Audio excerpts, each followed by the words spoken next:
So hello everyone, welcome back to new video. तो दोस्तों, ये वीडियो एजुकेशन के पर्पज़ के लिए रहने वाली है। तो शेयर बाज़ार में निवेश से पहले आप लोगों को अपने फाइनेंशियल एडवाइज़र से ज़रूर सलाह ले लेनी चाहिए। तो मोतीलाल ओसवाल के बारे में आप लोगों ने ज़रूर सुना होगा, स्टॉक ब्रोकर। तो जिनकी ऐप है राइस नाम से इनकी ऐप है। तो इस ऐप में किस प्रकार आप लोग अपना डीमैट अकाउंट और ट्रेडिंग अकाउंट ओपन कर सकते हो। साथ ही साथ अगर आप लोग यूएस स्टॉक मार्केट में इन्वेस्टमेंट करना चाहते हो तो वो भी आप लोग इस एप्लीकेशन के जरिए कर सकते हो। तो स्टेप बाय स्टेप पूरी प्रोसेस में आपको बताऊंगा किस प्रकार आप लोग अपना डीमैट अकाउंट और ट्रेडिंग अकाउंट ओपन कर सकते हो। तो एक भी स्टेप आपको मिस आउट नहीं करना है, क्योंकि यहाँ पर जो आप लोग अपना अकाउंट बनाओगे तो उसके रिजेक्शन के चांस काफ़ी ज़्यादा रहते हैं। तो एक भी स्टेप को मिस आउट बिल्कुल भी मत करना। तो सबसे पहले मैं आपको ऐप के बारे में बता दूं तो इस ऐप के जरिए आप लोग स्टॉक मार्केट में इन्वेस्टमेंट कर सकते हो। आप लोग यहाँ पर एसआईपी कर सकते हो, म्यूचुअल फंड में आप लोग इन्वेस्टमेंट कर सकते हो, फ्यूचर एंड ऑप्शन में आप लोग यहाँ पर इन्वेस्टमेंट कर सकते हो, आईपीओस में इन्वेस्टमेंट कर सकते हो, बॉन्ड और एफडी में भी आप लोग इस ऐप के जरिए इन्वेस्टमेंट कर सकते हो। यूएस स्टॉक मार्केट में आप लोग इस एप्लीकेशन के जरिए यहाँ पर इन्वेस्टमेंट कर सकते हो। और साथ ही साथ एनएफओ जो भी आते हैं नए नए, उनमें भी आप लोग आसानी से इस ऐप के जरिए इन्वेस्टमेंट शुरू कर सकते हो। तो सबसे पहले आप लोगों को क्या करना है, गूगल प्ले स्टोर या फिर ऐप स्टोर पर चले जाइए। वहाँ पर आप लोगों को राइस नाम की ये जो ऐप होगी इसको आप लोगों को इंस्टॉल कर देना है या फिर डाउनलोड कर देना है। ऐप को डाउनलोड कर देने के बाद आप लोग जैसे ही ऐप को ओपन करोगे तो इसी प्रकार का इंटरफेस आप सभी लोगों के सामने खुल जाएगा। तो हम यहाँ पर सीख रहे हैं किस प्रकार आप लोग अपना डीमैट अकाउंट ओपन करोगे। तो सबसे पहले आपको क्या करना है, ओपन फ्री डीमैट अकाउंट जो ये बटन आपको दिखेगा, इस बटन पर आप लोगों को क्लिक कर देना है। इस बटन पर आप लोग जैसे ही क्लिक करोगे उसके बाद यहाँ पर ये कुछ परमिशन आपसे मांगेगा, तो आप लोगों को परमिशन यहाँ पर दे देनी है। तो यहाँ पर वाइल यूजिंग द ऐप इस वाले बटन पर आप लोगों को क्लिक कर देना है। यहाँ पर आपके लोकेशन एक्सेस मांगेगा, तो आप लोगों को यहाँ पर ये परमिशन दे देनी है। उसके बाद फिर आप लोगों के सामने नया इंटरफेस खुलेगा। इस प्रकार का इंटरफेस आप लोगों के सामने खुलेगा, जहाँ पर आप लोगों को डीमैट अकाउंट बनाने के लिए यहाँ पर डिटेल्स फिलअप करनी है। सबसे पहले अपना फुल नेम अपना यहाँ पर एंटर करना है। जो भी पैन कार्ड में आपका नाम होगा वही नाम आप लोगों को यहीं पर एंटर कर देना है और सही सही आपको डिटेल्स फिलअप करनी है। उसके बाद मोबाइल नंबर आप लोगों को यहाँ पर एंटर करना है। मोबाइल नंबर वही आप लोगों को एंटर करना है जो आपके बैंक में लिंक होगा, ताकि आपको कोई भी दिक्कत या परेशानी ना हो। उसके बाद अगर आप लोग रेफरल कोड का इस्तेमाल करना चाहते हो, तो मेरे रेफरल कोड का इस्तेमाल करना चाहते हो तो आप लोग अबाउट सेक्शन में चेकआउट कर सकते हो। अगर नहीं करना चाहते हो तो ये ऑप्शनल है। उसके बाद कन्फर्म वाला बटन आप लोगों के सामने शो हो जाएगा। कन्फर्म वाले बटन पर आप लोगों को क्लिक कर देना है। कन्फर्म वाले बटन पर जैसे आप लोग क्लिक करोगे उसके बाद आप लोगों की पूरी इन्फॉर्मेशन शो हो जाएगी। तो जो भी पैन कार्ड में आप लोगों ने पैन कार्ड में जो आपका नाम एंटर होगा वही नाम आप लोगों को एंटर करना है, ध्यान रखें। तो अपना नाम की पूरी इन्फॉर्मेशन आप लोगों के सामने शो हो जाएगी। उसके बाद मोबाइल नंबर आप लोगों के सामने शो हो जाएगा और रेफरल कोड भी आप लोगों के सामने शो हो जाएगा जो भी आप लोगों ने फिलअप किया होगा। उसके बाद चेकबॉक्स का यहाँ पर जो क्लिक दिखेगा उस पर क्लिक करना है। कन्फर्म वाले बटन पर आप लोगों को क्लिक कर देना है। अगर आप लोगों ने ये प्रोसेस कर दी है तो इस प्रोसेस के बाद अब आप लोगों का जो मोबाइल नंबर होगा उस पर एक ओटीपी आप लोगों को रिसीव होगा, जहाँ पर आप लोगों को ओटीपी को एंटर कर देना है और ओटीपी को वेरीफाई करा देना है। वेरीफाई वाला जो बटन आपको दिखेगा, वेरीफाई वाले बटन पर आप लोगों को क्लिक कर देना है। वेरीफाई वाले बटन पर जैसे आप लोग क्लिक कर दोगे उसके बाद आप सभी लोगों के सामने इसी प्रकार का इंटरफेस खुलेगा, जहां पर आप लोग अपने गूगल की जो जीमेल आईडी है उससे लॉगिन हो सकते हो, या फिर आप लोग मैनुअली अपनी ईमेल आईडी से भी यहाँ पर लॉगिन हो सकते हो। लेकिन मैं आपको रिकमेंड करूँगा कि जो भी आपके फ़ोन में जीमेल आईडी होगी उससे आप लोग आसानी से यहाँ पर कंटिन्यू विद गूगल आईडी इस वाले बटन पर क्लिक करके अपनी जीमेल आईडी से लॉगिन हो जाइए। जो भी आपके फ़ोन पर जीमेल आईडी आपने बनाई होगी उसी से आप लोग यहाँ पर लॉगिन हो जाइए। तो जैसे आप लोग अपना जीमेल आईडी सेलेक्ट कर दोगे उसके बाद इसी प्रकार की इन्फॉर्मेशन आप लोगों के सामने शो हो जाएगी। तो पैन कार्ड की डिटेल्स आप लोगों को यहाँ पर फिलअप करनी है। पैन कार्ड पर जो नाम होगा या फिर पैन कार्ड का जो नंबर होता है वो आपको एंटर कर देना है और उसके बाद आपका पैन कार्ड पर जो नाम होगा आपके सामने शो हो जाएगा और पैन कार्ड पर जो भी डेट ऑफ बर्थ है वो आप लोगों को यहाँ पर एंटर कर देनी है। एंटर कर देने के बाद प्रोसीड वाला जो बटन होगा उस पर आप लोगों को क्लिक कर देना है। प्रोसीड वाले बटन पर जैसे आप लोग क्लिक कर दोगे उसके बाद आप सभी लोगों के सामने इस प्रकार का इंटरफेस खुलेगा, जहाँ पर आप लोगों को अपना बैंक अकाउंट वेरीफाई कराना होता है। तो यहाँ पर बैंक अकाउंट वेरीफाई करने के दो प्रोसेस रहते हैं। पहला है वेरीफाई विद यूपीआई और दूसरा है मैनुअली आप लोग अपने डिटेल्स फिलअप कर सकते हो। तो यहाँ पर रिकमेंड जो रहेगा यूपीआई के जरिए आप लोग आसानी से यहाँ पर अपना बैंक वेरीफाई कर दोगे और यहाँ पर आप लोगों को ₹1 की पेमेंट करनी पड़ती है वेरीफाई कराने के लिए, जो आपको रिफंड हो जाएगा 24 या फिर 48 आवर्स के अंदर। तो वेरीफाई विद यूपीआई वाले इस वाले ऑप्शन पर आप लोगों को क्लिक कर देना है। इस वाले ऑप्शन पर जैसे आप लोग क्लिक कर दोगे उसके बाद आप लोगों के सामने यहाँ पर शो हो जाएगी कुछ इन्फॉर्मेशन। यहाँ पर ऐप की डिटेल्स आप लोगों के सामने शो हो जाएगी। तो यहाँ पर पेमेंट मेथड है फ़ोनपे, गूगल पे, पेटीएम, क्रेडिट यूपीआई या फिर अदर ऐप जिसके जरिए आप लोग यहाँ पे पेमेंट करना चाहते हो तो उसको आप लोग यहाँ पर सेलेक्ट कर सकते हो। उसको सेलेक्ट कर देने के बाद फिर आप लोगों को अपने बैंक अकाउंट से यहाँ पर ₹1 पेमेंट कर देना है। और ध्यान रहे ये पेमेंट आप लोगों को करना है यूपीआई के जरिए। तो जिस भी ऐप का आप लोग इस्तेमाल कर रहे हो उस पर यूपीआई डालकर आप लोगों को ये पेमेंट कर देना है और 48 आवर्स के अंदर अंदर आपको ये जो ये आपका ₹1 ये रिफ़ंड हो जाएगा। उसके बाद अगर आप लोगों ने ये प्रोसेस कर दिया तो उसके बाद आपका अकाउंट जो होगा आपका बैंक अकाउंट वेरीफाई हो जाएगा। आपका बैंक की इन्फॉर्मेशन यहाँ पर शो हो जाएगी, अकाउंट नंबर आप लोगों के सामने शो हो जाएगा। अगर आप लोग चाहते हो कि अपना बैंक की जो डिटेल्स आपने यहाँ पर दी है वो दूसरा चेंज करना चाहते हो तो चेंज बैंक डिटेल्स इस वाले बटन पर क्लिक करके अपने बैंक को भी आप लोग आसानी से यहाँ पर चेंज कर सकते हो। उसके बाद प्रोसीड वाला जो बटन होगा, प्रोसीड वाले बटन पर आप लोगों को क्लिक कर देना है। प्रोसीड वाले बटन पर जैसे आप लोग क्लिक करोगे उसके बाद इन्फॉर्मेशन आप लोगों को यहाँ पर देनी है। तो आधार कार्ड आपका जो होगा आपके मोबाइल नंबर से लिंक होना चाहिए। तो अगर लिंक है तो यस वाले बटन पर क्लिक करना है, चेक बॉक्स को क्लिक करना है और उसके बाद प्रोसीड वाला जो बटन आपको दिखेगा प्रोसीड वाले बटन पर आप लोगों को क्लिक कर देना है। प्रोसीड वाले बटन पर जैसे आप लोग क्लिक कर दोगे तो उसके बाद आप लोगों से यहाँ पे कुछ बेसिक इन्फॉर्मेशन पूछी जाएगी, जैसे कि आप लोगों का क्वालिफिकेशन क्या है यानी कि शैक्षिक योग्यता क्या है। तो जो भी आप लोगों की क्वालिफिकेशन होगी आप लोग यहाँ पर सेलेक्ट कर दीजिए। मैंने अपने मुताबिक यहाँ पर ये क्वालिफिकेशन सेलेक्ट कर दी है।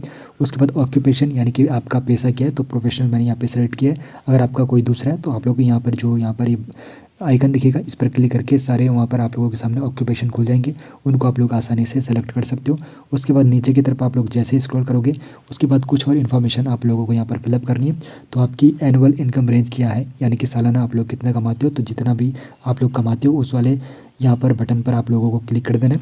उसके बाद आप लोगों का इन्वेस्टमेंट एक्सपीरियंस कितना है, अगर 1 साल से कम है तो इस वाले बटन पर क्लिक करना है और जो भी आप लोगों का एक्सपीरियंस है आप लोग इस बटन पर क्लिक कर लीजिए, जितना भी आप लोगों का एक्सपीरियंस है। उसके बाद प्रोसीड वाला जो बटन दिखेगा प्रोसीड वाले बटन पर आप लोगों को क्लिक कर देना है। प्रोसीड वाले बटन पर जैसे आप लोग क्लिक करोगे उसके बाद कुछ और इन्फॉर्मेशन आप लोगों के सामने शो हो जाएगी। आर यू पॉलिटिकली एक्सपोज, तो यहाँ पर नो करना है। Do you want to receive physical delivery instruction slip, अगर आपको चाहिए तो यस कर सकते हो, अगर नहीं चाहिए तो नो वाले बटन पर आप लोग क्लिक करके रख सकते हो। उसके बाद अगर आप लोग अपना नॉमिनी ऐड करना चाहते हो तो आप लोग ऐड नॉमिनी वाले बटन पर क्लिक कर लीजिए। तो इसको आप लोग ऐप के अंदर से भी यहाँ पे प्रोसेस कर सकते हो। तो नॉमिनी ऐड करने से फ़ायदा ये होता है अगर आपको कुछ हो जाता है तो फिर आपका जो यहाँ पर रुपये होता है आपके नॉमिनी को मिल जाता है। तो इस प्रोसेस को हम अंदर से यहाँ पर करेंगे, फिलहाल हम इसको छोड़ रहे हैं। चेक बॉक्स को क्लिक कर दीजिए और उसके बाद प्रोसीड वाले बटन पर आप लोग क्लिक कर दीजिए। प्रोसीड वाले बटन पर जैसे आप लोग क्लिक कर दोगे उसके बाद आप सभी लोगों के सामने इस प्रकार का इंटरफेस खुलेगा जहाँ पर ये सारे चेक बॉक्स आप लोगों के क्लिक होने चाहिए और फिर आप लोगों को प्रोसीड वाले बटन पर क्लिक कर देना है। प्रोसीड वाले बटन पर क्लिक कर देने के बाद अब आप लोगों को यहाँ पर फंड ऐड ऑन करना है। तो यहाँ पर आप लोग अपने मुताबिक फ़ंड ऐड ऑन कर सकते हो और सारी डिटेल्स आप लोगों के सामने यहाँ पर शो हो जाएगी।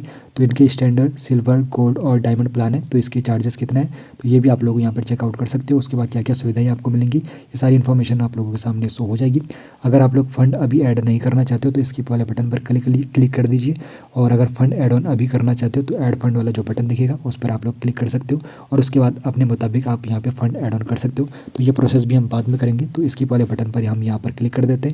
स्किप वाले बटन पर क्लिक कर देने के बाद अब आप लोगों को क्या करना है, यहाँ पर आप लोगों को एक बॉक्स दिखेगा, इस बॉक्स पर आप लोगों को अपने सिग्नेचर एंटर करने सिग्नेचर करने यानी कि जो आपकी स्क्रीन दिखेगी उस पर आप लोगों को सिग्नेचर करने।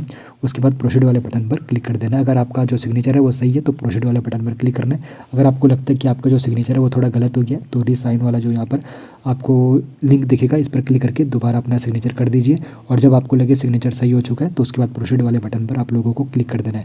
प्रोसीड वाले बटन पर जैसे आप लोग क्लिक कर दोगे तो उसके बाद अब आप लोगों को अपनी एक फ़ोटो क्लिक करनी है यानी कि एक सेल्फी आप लोगों को क्लिक करनी है। तो टेक फोटो वाला जो बटन आपको दिखेगा इस पर आप लोगों को क्लिक करना है और उसके बाद टेक फोटो वाला जो यहाँ पर बटन है उस पर क्लिक कर देने के बाद आप लोगों को यहाँ पर परमिशन देनी होती है। तो वाइल यूजिंग द ऐप वाले बटन पर आप लोगों को क्लिक करनी है और ठीक इसी प्रकार की आप लोगों को यहाँ पर सेल्फी क्लिक करनी है। ध्यान रहे आपकी सेल्फी अच्छी होनी चाहिए, आपका जो फेस है विजिबल होना चाहिए, क्लियरली विजिबल होना चाहिए और आपने कोई भी चश्मे और टोपी और मास्क आप लोगों ने नहीं पहनना है, ये आपको ध्यान रखना है। उसके बाद क्लिक फ़ोटो वाला जो बटन आपको दिखेगा उस पर आप लोगों को क्लिक करना है।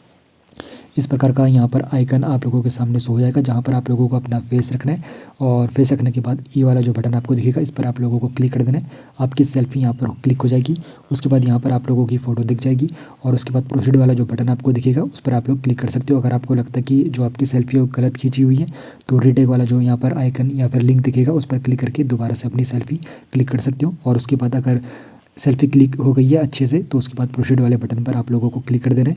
प्रोसीड वाले बटन पर जैसे आप लोग क्लिक कर दोगे तो उसके बाद अगर आप लोग फ्यूचर एंड ऑप्शन में ट्रेडिंग करना चाहते हो तो आप लोग ट्रेडिंग भी कर सकते हो, लेकिन उसके लिए यहाँ पे कुछ आपको लास्ट 6 मंथ का बैंक स्टेटमेंट देना पड़ेगा, या फिर फॉर्म 16 सबमिट कर सकते हो, या फिर लेटेस्ट सैलरी स्लिप सबमिट कर सकते हो, या फिर लेटेस्ट ITR एक्नॉलेजमेंट यहाँ पर सबमिट कर सकते हो।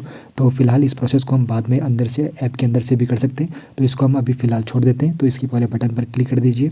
अगर आप लोग इस प्रोसेस को अभी करना चाहते हो, अगर आपके पास ये इन्फॉर्मेशन है, तो आप लोग अपलोड वाले बटन पर क्लिक करके ये जो भी यहाँ पे डॉक्यूमेंट मांगे जा रही है आप लोग अपलोड कर सकते हो। उसके बाद आपका फ्यूचर एंड ऑप्शन वाला सेगमेंट जो होगा वो ओपन हो जाएगा। अगर आप लोग बाद में करना चाहते हो तो ऐप के जरिए आप लोग बाद में भी इस प्रोसेस को कर सकते हो। तो स्किप वाले बटन पर हम यहाँ पर क्लिक कर देंगे। स्किप वाले बटन पर क्लिक कर देने के बाद अब आप लोगों को यहाँ पर अपना ई-साइन, डिजिटली ई-साइन अपना KYC फॉर्म यहाँ पर देखना है, और उसको जो चेक बॉक्स का यहाँ पे आपको दिखेगा उस पर क्लिक करने के बाद प्रोसीड टू आधार ई-साइन वाले बटन पर क्लिक कर देना है। उसके बाद आप लोगों को यहाँ पर आधार नंबर अपना एंटर कर देना है। आधार नंबर एंटर कर देने के बाद सेंड OTP वाला बटन जो दिखेगा उस पर आप लोगों को क्लिक कर देना है। चेक बॉक्स को क्लिक करके रखना है, और उसके बाद जो आपका मोबाइल नंबर होगा जो आधार कार्ड से लिंक है उस पर एक OTP रिसीव होगा। OTP को आप लोगों को यहाँ पर एंटर कर देना है। OTP को एंटर कर देने के बाद अब आप लोगों को OTP एंटर कर दिए, चेक बॉक्स को क्लिक करना है और परफॉर्म ई-साइन वाला जो बटन आपको दिखेगा उस पर आप लोगों को क्लिक कर देना है। अगर आप लोगों ने ये प्रोसेस कर दिया तो आपका यहाँ पर पूरा कंप्लीट हो जाएगा प्रोसेस, लेकिन फ़िलहाल मेरा अभी यहाँ पे ई-साइन वाला जो प्रोसेस है कंप्लीट नहीं हुआ है, तो मैं जल्दी से इसको प्रोसेस कर देता हूँ। तो ये यहाँ पर कंप्लीट हो चुका है। उसके बाद आप लोगों का जनरेट होगा क्लाइंट कोड, तो कुछ समय के लिए आप लोगों को यहाँ पर रुकना है, कुछ सेकंड के लिए। उसके बाद आप लोगों का यहाँ पर क्लाइंट कोड जनरेट हो जाएगा, यानी कि यूज़र ID आप लोगों की यहाँ पर जनरेट हो जाएगी, और आपका KYC कंप्लीट हो चुका है। आपका डीमेट अकाउंट और ट्रेडिंग अकाउंट यहाँ पे क्रिएट हो चुका है, लेकिन इसको एक्टिवेट होने में 1 से 2 दिन का समय लगता है। वैसे 3 दिन बताता है, लेकिन 2 दिन के अंदर अंदर आपका ये अकाउंट एक्टिवेट हो जाता है। यूज़र ID आपको SMS और ईमेल के द्वारा भी भेज दिया जाएगा। जो भी ईमेल ID आप लोगों ने यहाँ पे सिलेक्ट की होगी उस ईमेल ID पर आप लोगों को यहाँ पर आपका 1 टाइम पासवर्ड भी भेज दिया जाएगा, और यूज़र ID भी आप लोगों को भेज दी जाएगी। उसके बाद अगर आप लोग यूनाइटेड स्टेट यानी कि US में अपना स्टॉक अकाउंट ओपन करना चाहते हो तो आप लोग ओपन कर सकते हो अपना यूनाइटेड स्टेट स्टॉक अकाउंट, लेकिन इस प्रोसेस को हम बाद में भी जानेंगे, लेकिन फ़िलहाल हम इस प्रोसेस को नहीं कर रहे हैं। और उसके बाद लॉगिन टू ट्रेड वाला जो बटन आपको दिखेगा उस पर आप लोगों को क्लिक कर देना है। लॉगिन टू ट्रेड वाले बटन पर जैसे आप लोग क्लिक करोगे तो आप लोग यहाँ पर लॉगिन कर सकते हो अपने मोबाइल नंबर के जरिए, या फिर ईमेल ID के जरिए, या फिर क्लाइंट कोड जो आपको अभी रिसीव हुआ है उसको आप लोगों को यहाँ पर एंटर कर देना है। एंटर कर देने के बाद नेक्स्ट वाले बटन पर आप लोगों को क्लिक कर देना है। नेक्स्ट वाले बटन पर क्लिक कर देने के बाद जो आप लोगों को Gmail ID पर एक पासवर्ड मिला होगा उस पासवर्ड को आप लोगों को यहाँ पर एंटर करना है। उसके बाद लॉगिन वाले बटन पर आप लोगों को क्लिक कर देना है। तो यहाँ पर एक समय के लिए आपको मिलता है, लेकिन हमारा जो पासवर्ड है वो समय निकल चुका है, इसलिए हमें फिर से यहाँ पर OTP रिसीव होगा। OTP हमारे मोबाइल नंबर पर जाएगा। OTP को हम यहाँ पर वेरीफाई करा देते हैं जल्दी से जल्दी, और उसके बाद नेक्स्ट वाले बटन पर क्लिक कर देंगे। तो उसके बाद अब आप लोगों को यहाँ पर क्या करना है, अपना एक नया पासवर्ड बनाना है। नया पासवर्ड आप लोगों को अच्छे से बनाना है। सबसे पहले एंटर न्यू पासवर्ड वाले बटन पर क्लिक करना है, और ध्यान रहे आपका जो पासवर्ड होगा 6 से 10 कैरेक्टर तक का होना चाहिए, और पासवर्ड में एक यहाँ पर अपर केस होना चाहिए, यानी कि अगर आपका नाम गौरव है तो आपका G होना चाहिए, और एक लोअर केस यानी कि गौरव के बाद A आता है तो A आपको यहाँ पर लोअर केस, एक अपर केस होना चाहिए और एक लोअर केस आपके पासवर्ड में होना चाहिए। और उसके बाद आपके पासवर्ड में एटलीस्ट एक नंबर भी होना चाहिए, 1 2 3 4 5 कुछ भी हो सकता है। और पासवर्ड में must contain at least 1 special character होना चाहिए, एक्सक्लेमेशन मार्क हो, @ हो, हैशटैग हो, और डॉलर का साइन हो, या फिर एंड का साइन हो। तो इनमें से कुछ भी स्पेशल कैरेक्टर आप लोग अपने पासवर्ड में ज़रूर शामिल कीजिए। उसके बाद जैसे आप लोगों ने अपना पासवर्ड यहाँ पे एंटर कर दिया उसके बाद अपना पासवर्ड कंफर्म कर देना है। उसके बाद सेव वाला बटन जो आपको दिखेगा उस पर आप लोग क्लिक कर दीजिए। आपका जो पासवर्ड है वो रीसेट हो जाएगा, और ध्यान रहे इस पासवर्ड को आप लोगों को याद रखना है। उसके बाद लॉगिन अगेन वाला जो बटन दिखेगा, लॉगिन अगेन वाले बटन पर क्लिक करना है। सेम प्रोसेस करना है, अपना मोबाइल नंबर से अगर आप लोग लॉगिन होना चाहते हो तो मोबाइल नंबर एंटर करना है, और नेक्स्ट वाले बटन पर क्लिक कर देना है। उसके बाद यहाँ पर जो पासवर्ड आप लोगों ने भरा है पासवर्ड आप लोगों को एंटर कर देना है। उसके बाद लॉगिन वाले बटन पर क्लिक कर देना है। अगर आप लोगों ने प्रोसेस कर दिया तो आप लोगों को एक मोबाइल नंबर या फिर ईमेल ID पर एक OTP रिसीव होगा। OTP को आप लोगों को यहाँ पर एंटर कर देने के बाद आगे की प्रोसेस के लिए चले जाना है। आगे की प्रोसेस जाने के लिए अब आप लोगों को यहाँ पर अपना बायोमेट्रिक करना है, इनेबल करना है। तो इनेबल बायोमेट्रिक वाला जो बटन आपको दिखेगा उस पर क्लिक कर देना है, फिर आपका बायोमेट्रिक इनेबल यहाँ पर हो जाएगा। कोई भी आपके बिना इस ऐप को अब इस्तेमाल नहीं कर पाएगा, यानी कि ओपन नहीं कर पाएगा। तो ये यहाँ पर काफ़ी ज़्यादा सुविधा आपको दी जाती है। उसके बाद आप लोगों के सामने इस प्रकार का इंटरफेस खुल जाएगा, जहाँ पर ऐप की पूरी इन्फॉर्मेशन आपको शो हो जाएगी। तो किस प्रकार इस ऐप के जरिए किसी भी कंपनी की स्टॉक बाई और सेल करते हैं तो ये अगली वीडियो में आपको जानने को मिलेगा। तो इंटरफेस इस प्रकार आप लोगों को ऐप का मिलने वाला है, काफ़ी सिंपल इंटरफेस इसका रहने वाला है। बाकी अगर आपको ऐप के रिगार्डिंग कुछ भी इन्फॉर्मेशन चाहिए होगी तो कमेंट सेक्शन में ज़रूर पूछ लेना। बाकी हम मिलेंगे आपसे नेक्स्ट वीडियो में कुछ और लेटेस्ट इन्फॉर्मेशन के साथ।